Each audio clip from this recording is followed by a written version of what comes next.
सकता है हाँ, ये गाय के गोबर से हम 10 एकड़ की खेती कैसे कर सकते हैं भाई। अभी तो अपन डालते हैं जैसे गोबर की खाद डालते हैं ना, तो वो तो बहुत लगती है ना, वो तो बची भी नहीं रहती। पता चला कि कचरा भी पूरा क्या बोलते हैं मीठा भी बहुत होता है उसको डालने से, क्योंकि वो खाद ढंग से नहीं बनती है। तो हमारे वैज्ञानिकों ने बहुत उसमें रिसर्च करके मतलब ये प्राकृतिक विधि निकाली कि प्राकृतिक खेती कराएं। इसमें क्या है कि 2-3-4 चीज़ें हैं, मतलब खास तौर से गोबर की खाद और गाय के पेशाब को महत्व दिया गया है, गोमूत्र को। मतलब आपको गाय के गोबर और गोमूत्र का प्रयोग करना है।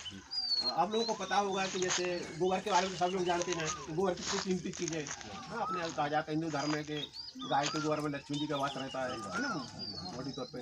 और गाय के पेशाब के बारे, गोमूत्र के बारे में आप लोगों को ज्ञान होगा सभी लोगों को, बहुत सारी बीमारियाँ इससे नष्ट होती है, कंट्रोल होती है, तो उसमें काम करती है।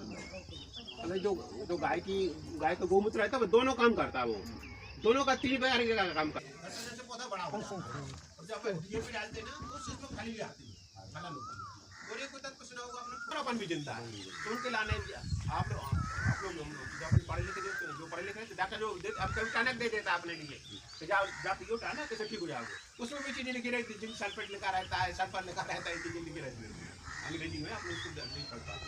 तो जो तत्व अपन को चाहिए जिंदा रहने वही फसलों को चाहिए पड़ते हैं, वो 16 तत्व रहते हैं। तो जिन खादों में सिर्फ 2 तत्व मिल रहे हैं, अपन 2 तत्व डाल रहे हैं, और चीज़ है जो हम लोग जो प्राकृतिक विधि से डाल रहे हैं इनमें 16 तत्व मिल रहे हैं, मतलब वो फसलों को पूरे तत्व चाहिए वो पूरे मिल जाते हैं।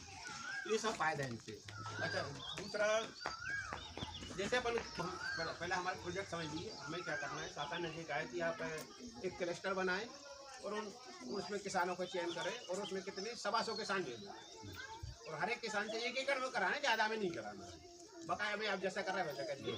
आपको सिर्फ 1 एकड़ में जो हमारे एक प्राकृतिक खेती का एक एक्सपेरिमेंट है, इसको करिए। जब इसको करेंगे ना तो आपको फायदा देखेगा। तुम अपने आप अगले साल करोगे हम जिसको 5 एकड़ में कर रहे हैं, तुम जाएगा 10 में कर रहे हैं, तो फायदा देखे तो करोगे आप, नहीं देखेगा तो नहीं करोगे, क्योंकि है तो फायदे वाली ना, आपके बीच में लाएगी वो। तो आपको सिर्फ 1 एकड़ में करना है और हमारे क्लस्टर में 125 किसान है, सबके लिए 1 एकड़ में करना है। मतलब आपको रासायनिक खाद नहीं डालना है, कोई दवाई नहीं डालना है। जैसे आप गेहूँ की फसल बोलेंगे उसमें नींदा की दवाई डालते हैं आप लोग, क्या डालते हैं? अपन दूसरी चीज़ें डालेंगे, अपन घर पर बनाएंगे। ये चीज़ें अपन को घर पर तैयार करना है, बाजार पर नहीं डालना। जैसे 1 एकड़ में अपन कितने का खाद लग जाता होगा पैसा में गिनती करें तो आप लोग डीएपी डाल रहे हैं, मतलब 13 दूनी 26 30 हो जाते हैं। बहुत ही खराब बीमारी है हमारी।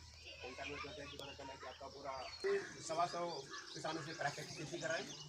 अभी किसी ने एक बात बोला था कि हो सकता है पहली साल ये 2 साल तक करना है आपको, 2 साल का प्रोजेक्ट करना है। तो अभी किसी ने बोला था कि पहली साल जो इसकी पैदावार कम होती है, हो सकता है 2-3 कुंटल कम हो जाए, होती है। मतलब क्यों होती है? क्योंकि अभी अपन रसायन डाल रहे हैं ज़्यादा, अपन रासायनिक तो बंद कर दिया है और अपन जैव वाले तत्व डाल रहे हैं, तो थोड़ा सा अंतर आएगा। तो उसके लाने शासन ने एक व्यवस्था करी है कि आप लोगों के लिए